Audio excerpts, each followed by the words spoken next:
In case you don't know, it is not everybody you can fight. Even when you are angry at them, you will still have something to do because they are the gatekeepers of your progress. They might not be up to you in age, they might be higher than you in everything, but you cannot pass to that destination except through them.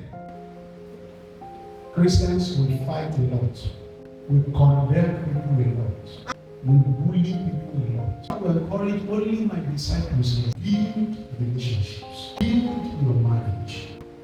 The Bible says we should not live our life like a fool.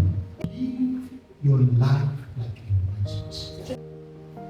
Church, build 5 things I want to mention. Build your divine assignment. There are these 3 people I respect so much. People that are willing to pay the price of progress. Instead of you to be building your life, you are busy gossiping about people around you. When their life is growing, they will leave you here.